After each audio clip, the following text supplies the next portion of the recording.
was kind of creepy because the guy, I'm meandering by myself. I'm hoping I don't run into something crazy. And I go, and then the room opens up, and there's a jacuzzi tub. So it's like a grotto in this hidden area. My name is Kevin McIntosh, and this is The Closing Table, where we talk to experts about their experience in real estate all across the country. Let's go.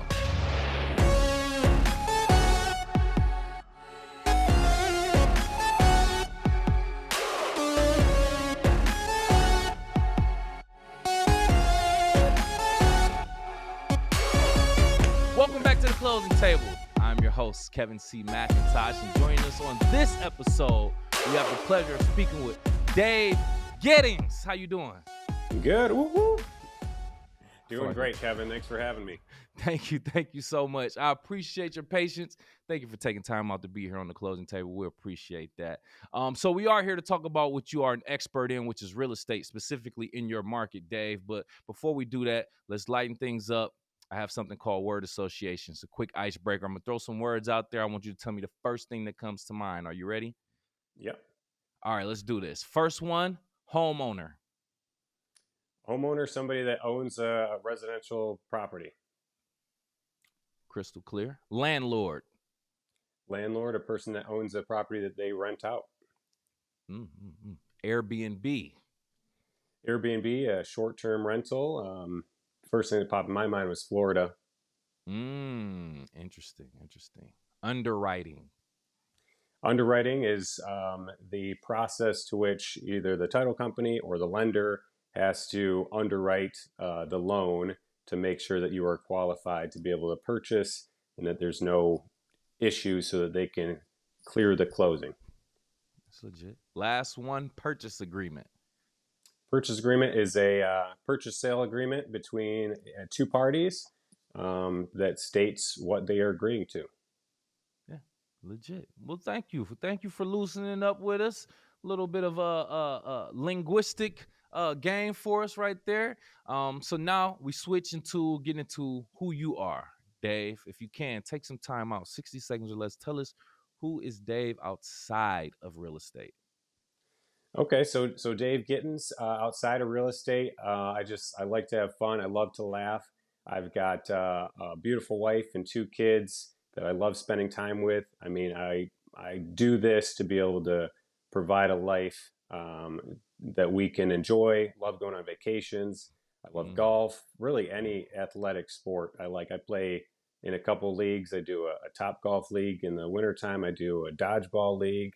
I do a kickball league, so all kinds of activities because I like exercise. But when you're actually running around, it makes it a lot more fun. And then lastly, I attend a church here in Clarkston, and I just love giving back and being engaged with everything that they have going on. Love it, man. Love it. Love to hear about people, lives outside of our business and our professions, Dave. All right, so let's talk about where you are and where you are serving. You gave us a little bit of insight, but let's talk more in detail. Describe your current market that you're serving geographically first and foremost. Give as much detail for a person who may have never been to your market, and then get into some of the economics in regards to real estate there. Okay, so I live here in Clarkston. I grew up in Rochester. I service all of Oakland County, also Wayne County, Macomb County, Genesee County. I even had a closing that was in Tecumseh not too long ago. That was about an hour and a half away, but it was a listing. We were able to get it sold for top dollar. So that's the geographic region to where I service. I love working with first-time home buyers, investors, and then I predominantly am a listing agent. The economics of where we are is this is Michigan. We have the big three. We've got Ford, GM, Chrysler. We've got tons of other automotive suppliers. So we have lots of jobs here. And so with lots of jobs brings in people. Those people want to live the American dream, have home ownership. And so the economy is doing really well here. There's also a ton of statewide grants and first-time homebuyer purchasing um, capabilities, things that help them with down payment assistance. Right, right. So just it's a great place to live. If you've never been to Michigan in the summertime, I mean, I can't imagine living anywhere else in the summer. Winter, it gets a little I know, cold. right? That's why I mentioned Florida, because we do go Airbnb in Florida in the Mm, wintertime, just to get a break from it. It's not so bad gotcha. if you got a way to break it up. Go down to Florida for a week, come back, and then finish out the winter. That's really the best way to break it up. But the winters can be pretty chilly, but lots to do. Chilly for lack of better terms. For real, for real. But I'm glad you clarified that because I was going to ask a follow-up question as to why Florida was your initial reaction to Airbnb, but you just explained it there. Going to Florida, take some time off from the winter in Michigan, and go visit down there and enjoy some of that summer sun. I'm not mad at that at all. It's Sounds like it's a the great best thing. way. It's the Man, best talk way to about do it. it. Mm. All right, I want to talk about you as an agent and more specifically the qualities that you have as an agent. What do you feel like is your most valuable quality for your clients? And do you have an example that you can share to confirm the quality that you give to your clients, excuse me. So probably the best quality that I have, and I was, kind of asking my wife to give me some perspective because she's an outsider looking in, but we agreed that, I think my best quality is that I treat everybody like their family. Mhm. I don't try to sell people on something that they don't want. I'm really clear up front with asking people what they want in a house, what they need, what their goals are if they're selling, and then helping them to get there without making too many concessions or compromises. Right? There's Mm. not every house is going to have something that you need to do, or you may want to fix, or you want to add, a different type of granite countertops or a different paint color. But when you start compromising too much, is when um, you just become displeased with your choice. And I don't want anybody having a regret that's working with me. An example that I'm thinking about is there was a wonderful family that I worked with, the Ford family. They were looking in Rochester, where we grew up. Rochester's a great city. It's got great schools. It's got great economy.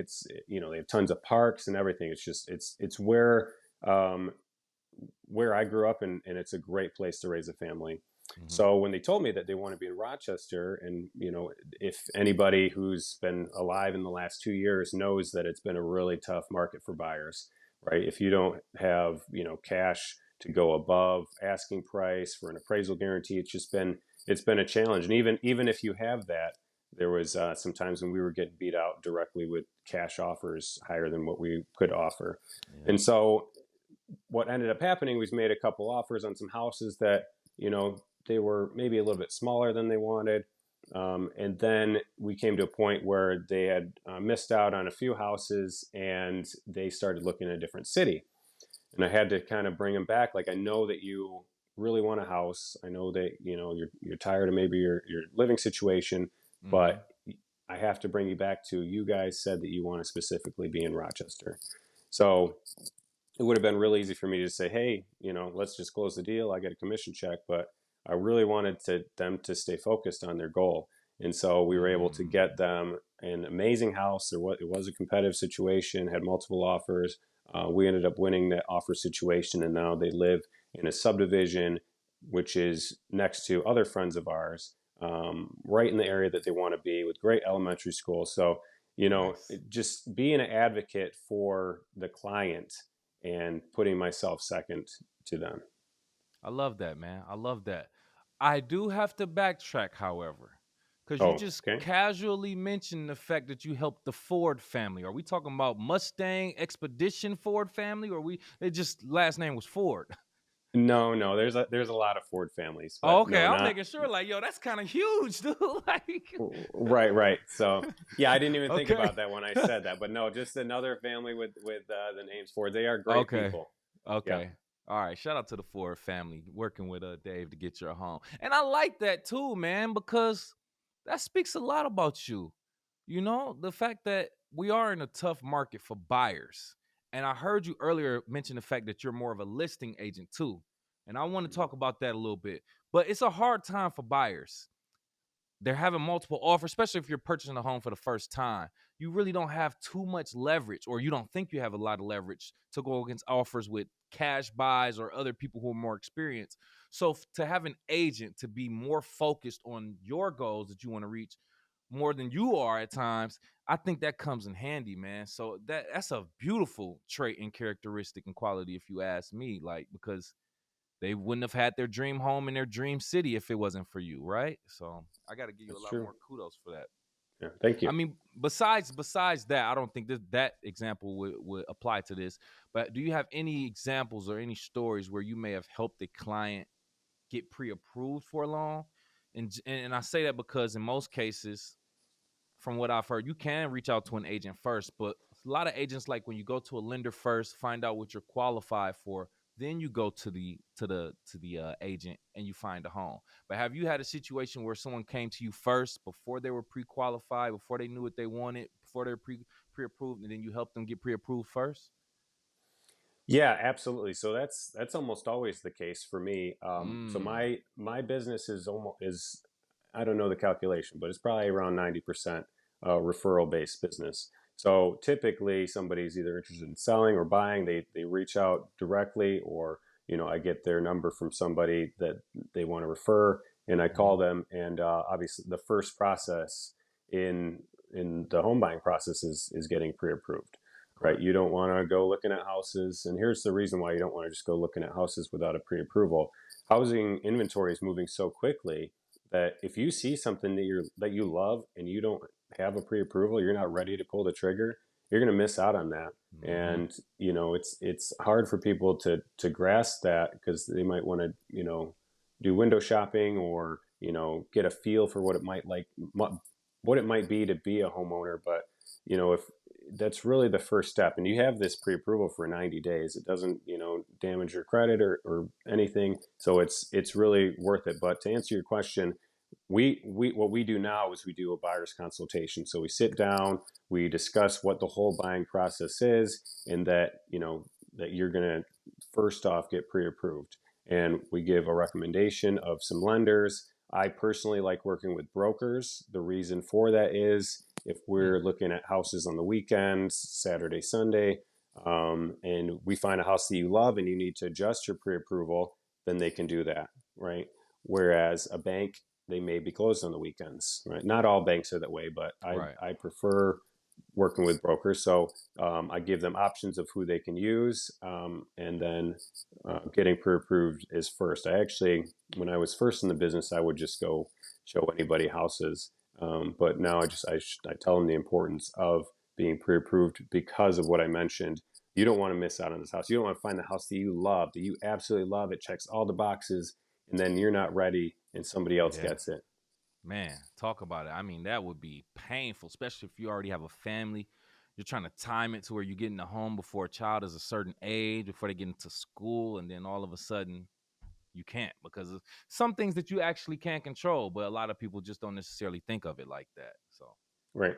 But that's why I, it's important to have a consultation, to sit down and let them know why, instead of just saying, you got to get pre-approved or I'm not showing you houses. Just most people just, especially first time home buyers, they don't know the process. They need mm, some extra hand holding. And, I'm happy to do that and show them because I was there once. yeah, Ooh, good point. Good point. We'll get into that in a minute too. When I checked you out, Dave, I'm like, yo, he posts a lot of books and reading, and it's like he's always learning, which is a great thing, right? What is something that you recently learned from a book or a seminar that you applied to your business? And can you talk about a time where you actually used it in practice? Okay. So I actually just went to a Jeff Glover retreat recently, maybe about a month and a half ago. And there was a gentleman, there was their keynote speaker, who was named Ed Milet. Do you know who he is? I have not. I do not know. Okay. Well, anybody listening to this needs to follow this guy, because I didn't know who Ed Milet was either, until I got there. I'm like, oh, some guy I've never heard of is, he's probably going to, make some motivational hoorah. If you've ever been to a real estate conference, Mm-hmm. it's very hypey. It's about, getting excited to get back to work. For sure. But Ed Milet was just like, he was just speaking of the heart. I mean, half the room had to be in tears after his testimony and what he was talking about. But what he mentioned, and what several other people that I follow have mentioned in books that I've read, they talk about your morning routine. Jeff Glover even Mm, talked about it that week too. Your morning routine will allow you to reach your goals, right? If you can win the morning, then you can win the day. And that just, it speaks to me a lot because, it's, this is a business where there's no check-in time, right? If I wanted to, I could start work at noon. If I wanted to, I could start work at 8. mm-hmm. But when I implement starting my morning the right way, then it makes the whole day better. It makes my stress level better. I'm able to not feel like I'm behind. Whereas if Right. I don't tackle the morning, I feel like I'm playing catch up all day. So what my morning routine looks like, there's a book called The Miracle Morning. It's very similar to that. Wake up at 5. I usually spend time in the scripture. I'll pray for an hour, then I'll wake up. The wife, we work out at home. So I wake Okay. her up around 6. We'll work out at home. We'll be in the shower around 7. Do breakfast, and then I will try to be to the office. I won't even say try anymore because it's been very consistent. I'll be at the office by 8:30. We do a 8:30 half an hour conversation at our brokerage, and then we pray and we go right into work. And then from 9 to noon, I'm doing prospecting calls. So tackling that morning makes it so that the evening I'm either doing appointments or I've got that time to do my stuff with my family. I got an 8-year-old son, and he plays every sport you can imagine. So Nice. so gotta make it to all those if I can. Yes, sir. Um, Yes, sir. so it sets you up for success, getting everything done in the morning. Some people say eating the frog, getting the hard things done first, and there's many mornings where I just don't want to do it. So I Oh would yeah. suggest if you know you need a morning routine, read that book, Miracle Morning, and it'll teach you some practical steps of what you can do to actually do it. Thank you for that suggestion. First and foremost, I do have a new Audible credit for this month, so I will be getting that book. I appreciate it. As Hmm. someone, as someone who's continuously trying to work on being a better person, a better man, better father, better boyfriend, I can 100% understand that. I go through certain periods where I'll go through like an intermittent fast or something like that. I'll take something out of my life that I feel like is either distracting me or it's not helping me, right? Hmm. And this week I'm not listening to any entertainment podcasts and only drinking water and a few other things. But I'm literally trying to get to the point to where because I feel my body feeling sluggish and I'm not a morning person like that. I get so tired. So I'm trying to do different things to my diet and my life so that I am able to get up early in the morning because I 100% agree with you. The morning sets the tone for the day. The earlier Hmm. you're up and starting your day and get that momentum going, the more you'll be active and productive throughout the day. So that was my long way of saying I 100% agree. I'm definitely going to read that book. I got to try that out. Thank you for that word. That meant a lot right there. We Yeah, appreciate those gems. I've got some practical ideas for diet too that will help with that Okay, let's sluggishness. talk. Yeah, let's talk. Please, please, please. All right, so I want to hear something. Let's switch the stories up. Let's talk about some weird, random stuff. As a realtor, I know you've been in many different properties, so let's talk about the weirdest thing you've seen in one of these properties. Okay, so as I mentioned, I do some investment properties. I'm an investor myself too, and I've seen some really weird stuff, and I've seen some really gross stuff. But I don't Oh, want to share ugh. that with the audience because I was like, I don't gross. want to gross anybody out. One of one, one of the weirdest things I've seen recently, though, so there was a house in Oakland Township. It was built like a castle. It was Ooh. massive. It looked like a castle. It had a drawbridge. It had a moat. It had everything that you would think. Like looking at it, you think that that you're staring at a castle. Mm, So go into the property, and there's some secret doors. So one of the secret doors takes you to this like kind of spiral staircase that goes up to a lookout, so you can look out from the high point. Oh, nice. But my favorite part about the house was there was this, you wouldn't even know that there was a door there unless somebody told you. You pop it open and you go through this kind of like cave. Like I'm 6'2", 200 pounds. So it was like I kind of had to go like I'm the sideways exact same size. Yep. to get through it, and you're snaking through, and there's like these artificial stalactites, stalagmites, and you're walking through, and it's kind of dark, so it's kind of creepy because the guy, I'm meandering by myself. So I'm hoping I don't run into something crazy, and Hmm. I go, and then the room opens up, and there's a jacuzzi tub. So it was like a grotto in this hidden area, Huh. and yeah, and it had, I'm pretty sure it had a mirror if I remember right, but it was just the craziest thing. So you could tell that these people like to party. They had Yeah. huge garage, lots of cars, but that was Mm. one of the coolest things, weirdest things that I've seen was this grotto in this in this secret hiding area of the house. That is crazy. It was just a hot tub? You didn't find like a camcorder, whips and chains or nothing? I didn't see any of I'm that, just but it joking. was a big hot tub. It looked like a 20-person Really? hot tub. Yeah.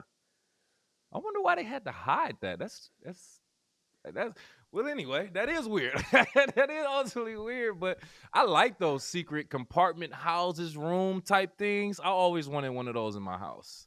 Always Hmm. wanted that. So that's pretty nice. I feel like I might have seen that house before, if I'm not mistaken. Did you sell that house? Was that one of your listings?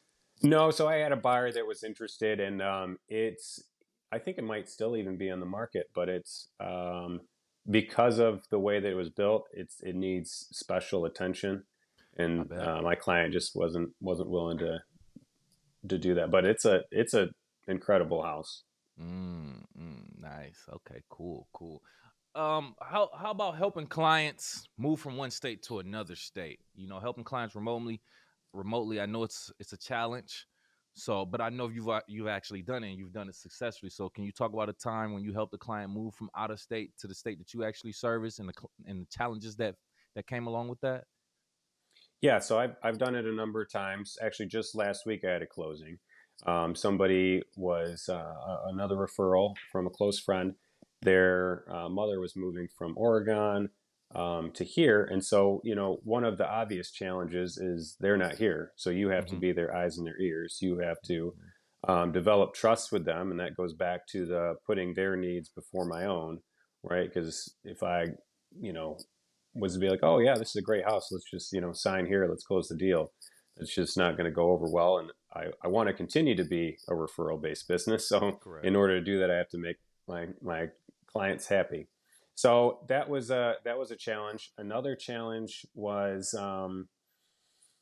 there was a contingency. So she had to sell her house in order to buy.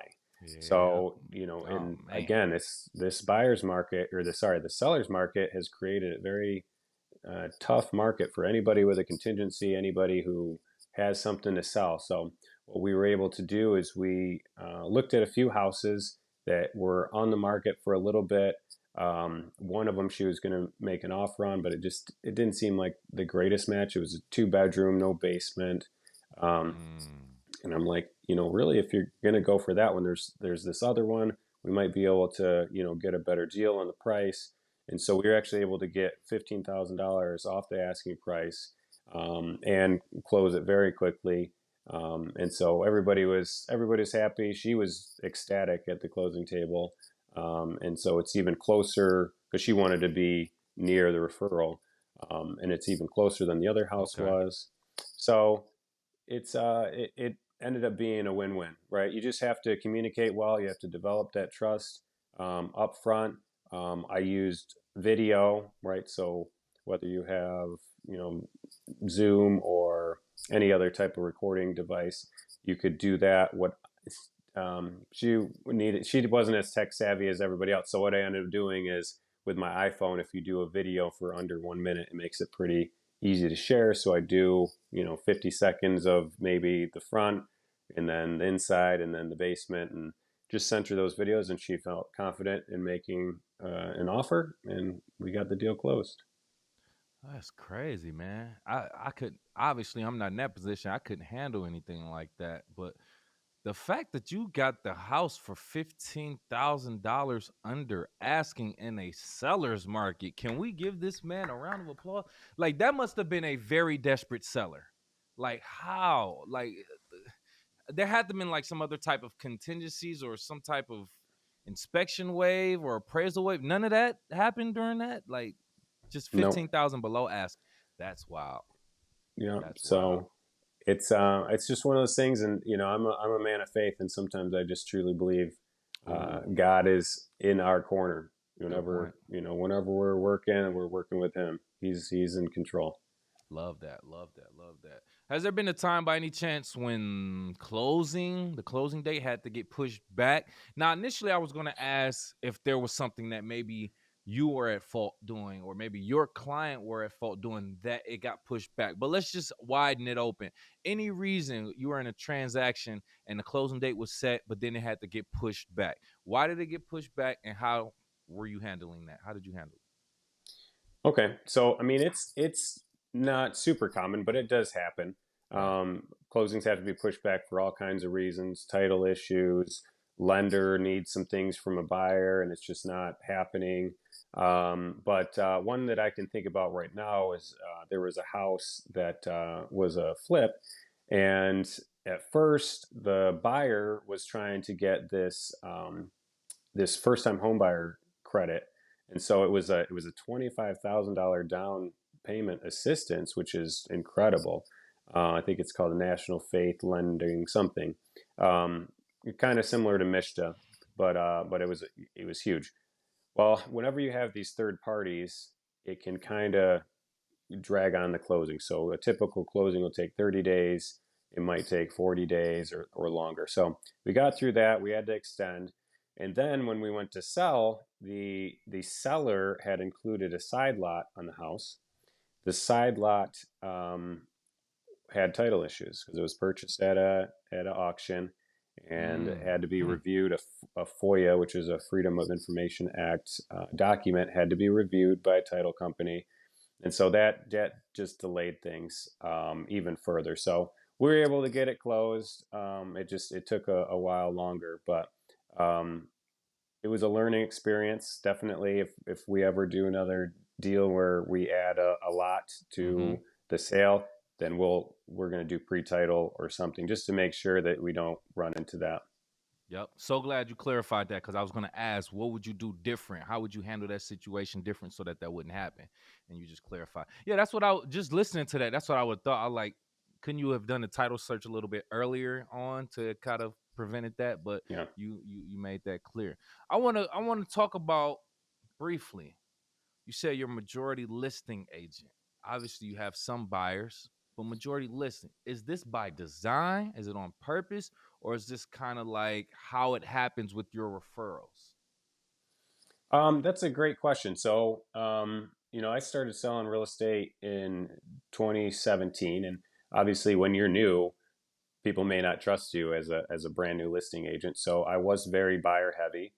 Mm-hmm. I loved helping buyers because like I said, I was a first time home buyer at one point, and I love the process. I love everything about real estate: the looking at houses, the going to see them, the excitement of the wins that you got an offer accepted. Your appraisal came in at value, the inspection's good, all the wins along the way, and can just be a really joyful experience if you have Mm-hmm. somebody that's not making it stressful, right?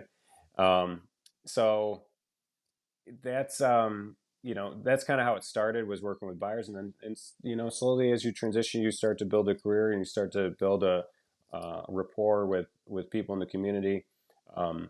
People just start to trust you. Plus, we have a really great sales record that we sell houses pretty quickly.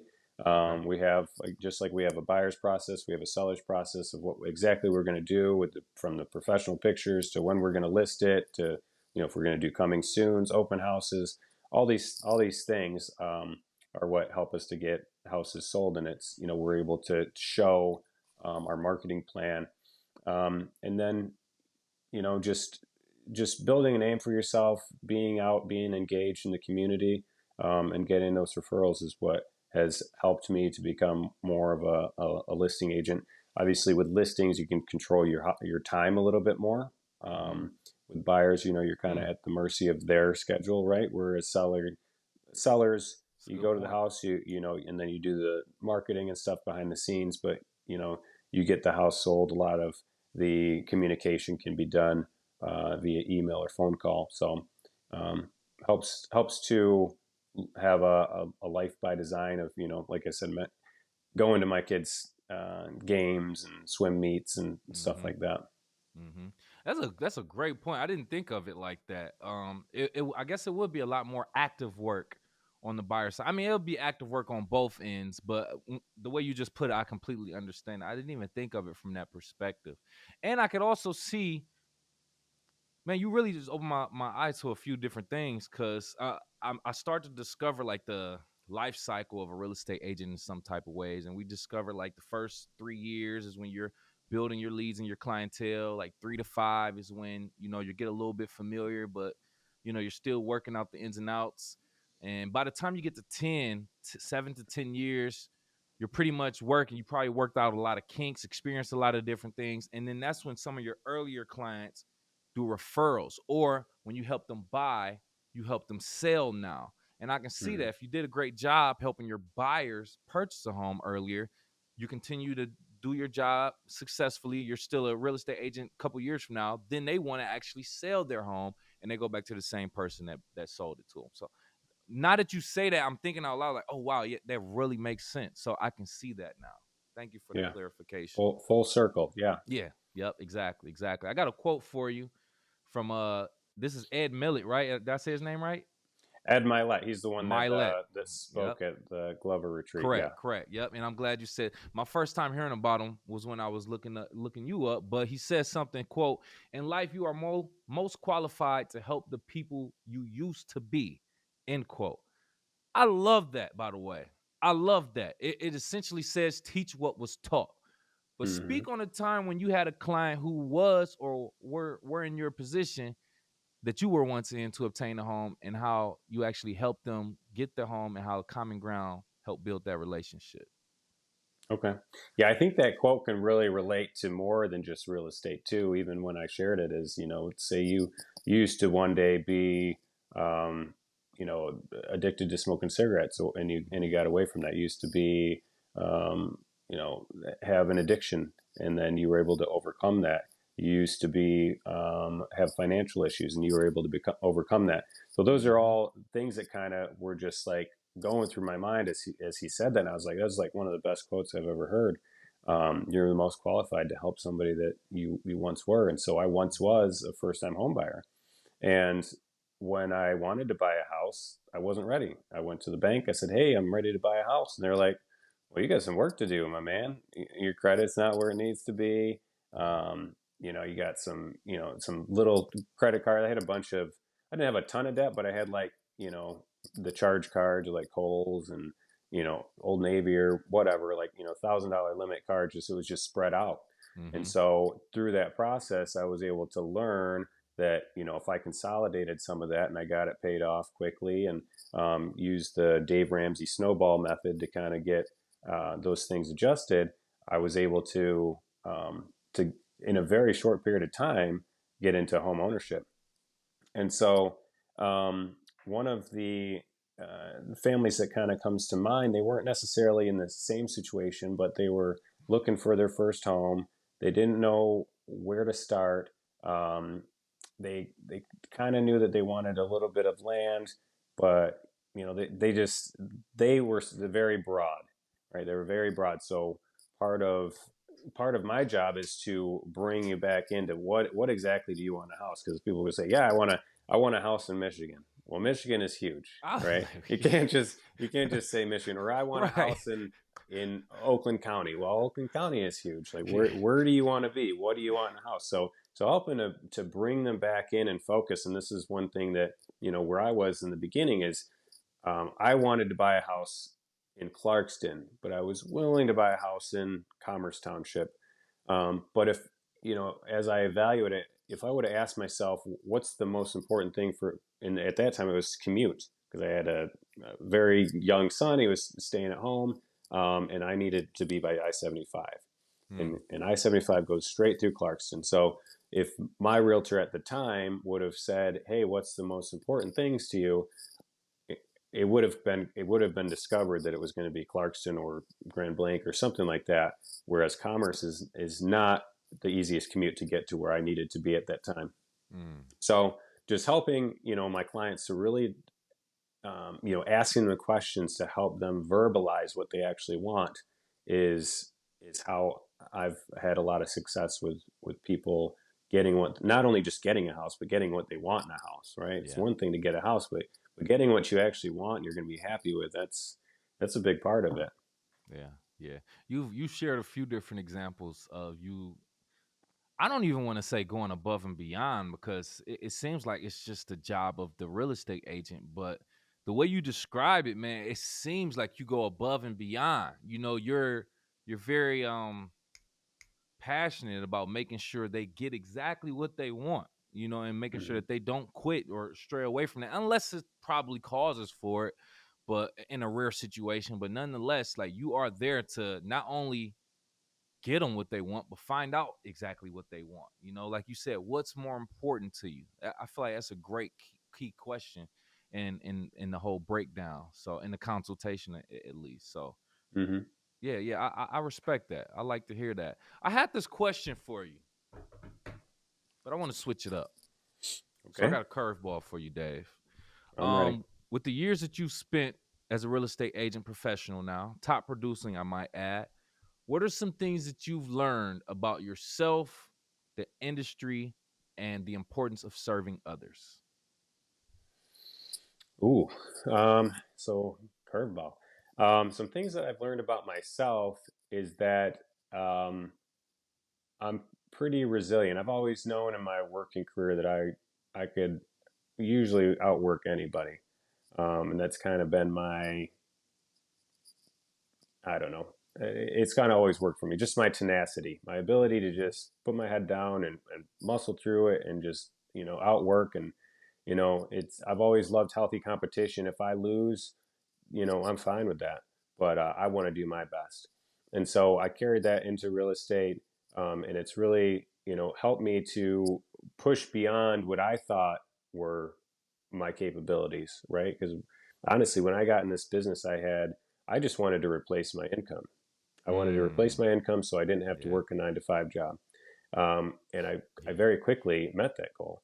And so then I got to ask myself, well, what's my next goal, right? I always want to be, there's a word in Japanese, it's called kaizen, Okay. and it means continuous improvement.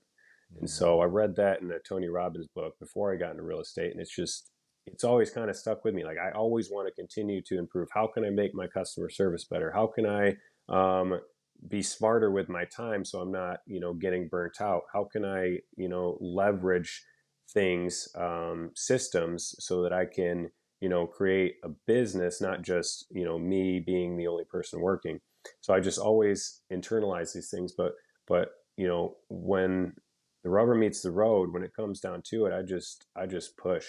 You know, I dig my heels in and I push for my clients when if we're in a tough situation and I need to get creative,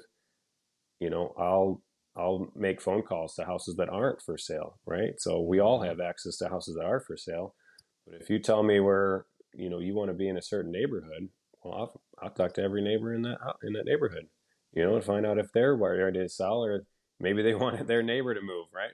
Well, I'm not ready to sell. Well, I would love for my neighbor to get out of here, you know. That's You know what I'm saying? So you going, being willing to go above and beyond is something that I'm not afraid of. There's plenty of things that are uncomfortable in life, and being willing to do uncomfortable things is another thing that I've really grown into. mm, I think we as humans are naturally want to be comfortable, right? That's why we got our comfort foods. That's why we yeah, got our heavy blankets. That's we yeah, just we just love being comfortable. But um, discomfort is where you have the most growth. And so just being able to witness that has been a big opportunity and a big eye opener for me that I hope I can pass on to my kids, that they're Mm-hmm. witnessing that you can really do anything that you want to do as long as you put your mind to it and you're willing to work for it. Nothing comes easy, but if you're willing to work for it, it will come your way. Mm. Word. I couldn't have said it better, man. Bars dropped by Dave here on the closing table, ladies and gentlemen. Thank you so much, Dave, for taking time out your schedule again and pulling up a chair to the closing table. We definitely appreciate it. At this time, if you want to tell the people how to reach out to you and or have any last words, please do so now. All right. Well, again, it's Dave Gittens. My phone number is 248-894-4906. The best way to reach out to me is either call or text. My email, I'm not going to share that right now because it's kind of long, but I'm on social media. I'm on Facebook. I'm on Instagram. I share all my stories between business and my family and all our shenanigans, and with Spencer Real Estate in Clarkston. So we're just we're loving life, and I can't imagine doing anything else. This has been a challenging market. A lot of real estate agents who got into the business recently got out of the business when times got tough, and Mm-hmm. I really had to think, like, can I imagine doing anything else? And the answer is no. Unless God has something else in my path, this is what I'm going to continue to do. And I love doing it. I love helping people to reach their goals. There's nothing better that I can think of. Love it, man. It's all in divine order, man. We appreciate you again, Dave. Thank you again. Hey, for our YouTube viewers right now, if you've gotten to this point in the video, please do us both a favor and hit the like button, please and thank you. Make sure you also share the content and subscribe to our channel. And if you are listening on Apple, Spotify, or any other podcast platforms, please do the same. Give us a like, 5-star rating, and subscribe for our latest content. Dave, I like to leave the audience with a question before they leave the chat. Get the brains going and whatnot. So this is for you, audience. What's the best book about real estate that you have read and would recommend? Don't tell us now. Leave it in the comments below.